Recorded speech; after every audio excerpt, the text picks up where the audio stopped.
전두환 씨가 23년 만에 다시 피고인 신분으로 법정에 섭니다. 그것도 5.18 민주화 운동이 있었던 광주에서 재판을 받는 겁니다. 네, 지금 광주 분위기는 어떨지 궁금합니다. 조진태 5.18 기념재단 상임이사 전화로 연결돼 있습니다. 예, 이사님 안녕하십니까? 예, 안녕하세요. 예, 자 오늘 전두환 씨 법정에 서게 됩니다. 광주 시민들 그리고 5.18 단체 어떤 느낌이실지 만감이 교차하실 것 같습니다. 시민들은 대체로 착잡해 보입니다. 우선은 그 전두환 씨의 그 뻔뻔함에 대해서는 분노의 감정을 억누를 수가 없겠죠. 그러나 이제 또 40년이 되도록 한편으로 5.18의 그 끔찍한 참상을 아직도 제대로 밝히지 못했다라고 하는 점에서는 여러 가지로 그 참담함까지 있는 거죠. 그래서 시민들의 감정은 매우 복잡하고 착잡한 그런 상태라고 보시면 될 것 같습니다. 예, 분노의 감정을 억누르지 못하겠고 착잡하지만 그래도 이번에는 감정 대응을 좀 자제하고 최대한 협조하기로 했다는 이야기를 들었습니다. 어떤 형태로 좀 이번 법정에서의 시위 해나가실 계획이십니까? 우선 말씀하셨듯이 광주 시민들은 매우 차분하게 재판을 지켜보자는 입장입니다. 예. 냉정하고 그리고 매우 이성적으로 재판을 지켜보자는 입장이고요. 그렇지만 이제 우리의 의사 표현은 필요하다. 그래서 전두환 씨 재판 진행하러 그 재판에 참석하기 위해서 오는 그 법원 주변에서 이를테면 팻말 등을 들고 시민들의 의사표현을 하는 게 좋겠다 해서 그 준비를 하고 있고요. 아울러서 이제 재판이 끝날 무렵에는 재판 결과를 지켜보면서 광주 시민의 어떤 그 뜻을 담은 언론의 그 입장 표명하는 그런 기자회견을 예정하고 있습니다. 예. 이사님 오늘 전두환 씨 2017년 자신이 발간한 회고록에서 파렴치한 거짓말장이라고 언급한 고 조비오 신부의 명예를 훼손한 혐의로 재판을 받게 됩니다. 고 조비오 신부 어떤 분이셨습니까? 이 고 조비오 신부를 빼고 5월 광주를 얘기할 수 없다 이런 얘기가 저는 들었습니다. 예. 조비오 신부께서는 우리 사회 민주화는 물론이고요. 소외받고 박해당하는 그런 분들을 위해서 평생 헌신하신 분이시고요. 5.18 기념재단 초대 이사장도 하셨습니다. 그리고 88년도 국회 청문회에서 헬기 기총소사의 목격을 증언했었죠. 그게 이제 현재 이제 전두환 씨가 그걸 부인하는, 부정하는 이제 회고록에 작성한 것이 문제가 되고 있고요. 예, 그렇습니다. 그리고 5.18 그 80년 현장에서는 그 현장을 지키면서 시민수습 대책위원회 위원으로서도 참여하셔서 현장을 목격하고 치유하고자 수습하고자 노력했던 그런 신부이기도 하십니다. 네, 이 고 조비오 신부가 목격했다는 5.18 당시의 헬기 기총소사, 이미 국방부 특조위의 조사 그리고 검찰 조사에서도 확인된 바 있는 사실인데 이사님도 이 탄은 직접 가서 보신 적은 있으신지요? 예, 직접 가서 봤는데요. 그 전일 빌딩은 옛 전남도청을 측면으로 마주보고 있는 건물이면서 광주의 핵심 도로라고 볼 수 있는 중심 도로라고 볼 수 있는 금남로 초입에 있는 그 건물이에요. 건물도 10층 건물이죠. 그래서 이 건물이 지금도 그대로 보존이 되고 있는데 건물 9층, 10층 그 내부에 무려 245개 정도의 탄원이 확인이 된 바가 있습니다. 저도 이제 가서 직접 봤는데요. 바닥은 물론이고 천장, 벽면, 기둥 등에 이제 탄원이 있었고 그리고 건물 외벽에도 그런 탄원들이 실제로 발견이 됐습니다. 이사님 이번 재판의 핵심이요. 전두환 씨가 헬기 사격을 알고 또 이 회고록에 거짓이라고 썼는지 고의성을 입증하는 게 관건일 텐데요. 당시 보안 사령관이었던 전두환 씨 지시나 묵인이 있었다고 보시는 겁니까?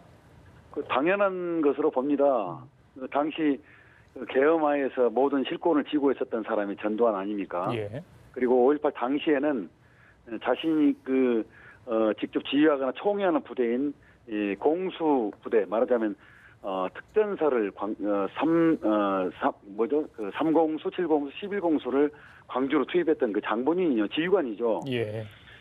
그럴 뿐만 아니라 5월 현장의 시민들의 동태를 파악하기 위해서 보안사 중령을 직접 또 투입해서 편의대를 운영까지 했단 말이죠. 그런 그 총괄 책임을 지고 있는 사람이 헬기 기총 소사가 없었다라고 부인하는 것은 이건 말이 안 되는 이야기입니다.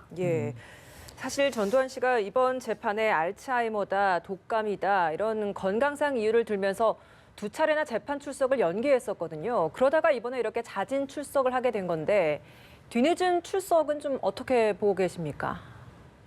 더 이상 버틸 만한 그 재간이 없었을 것이라고 봅니다. 예. 왜냐하면 이번까지 출석하지 않으면 법원의 입장은 강하게 법리적으로 처리를 하겠다는 입장을 보였고요. 예.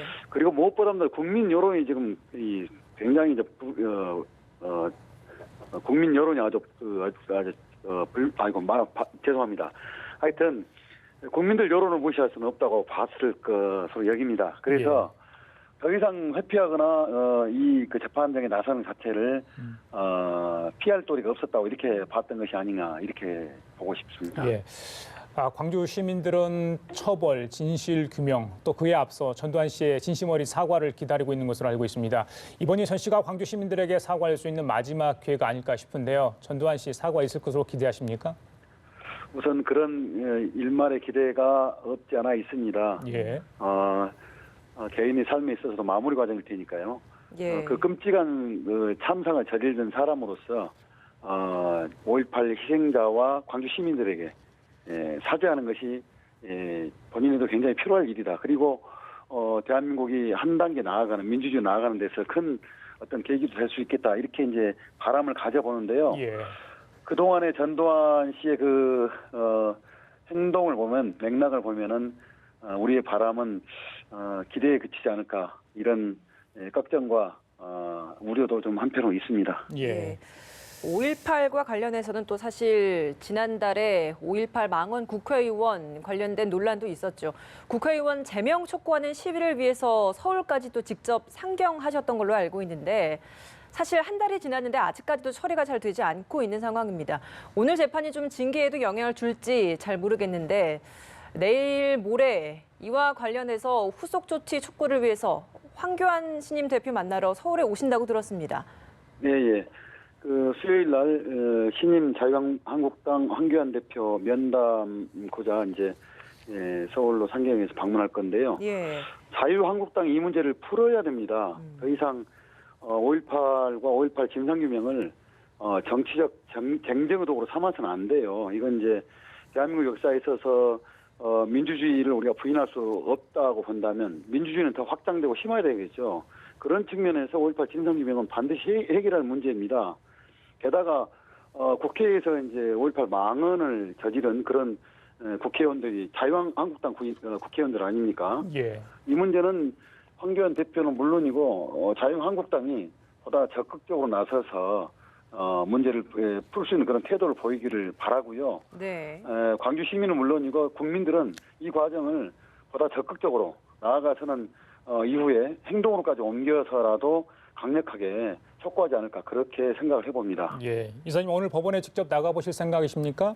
예, 그렇습니다. 현장에 가서 전두환 씨의 그 재판 태도를 지켜볼 것이고요. 예. 이후에도 우리는 그 주시하면서 5.18이 제대로 정립되는데 노력을 기울일 생각입니다. 예, 알겠습니다. 지금까지 조진태 5.18 기념재단 상임이사와 함께 얘기 나눠봤습니다. 오늘 말씀 감사합니다. 예, 감사합니다. 예.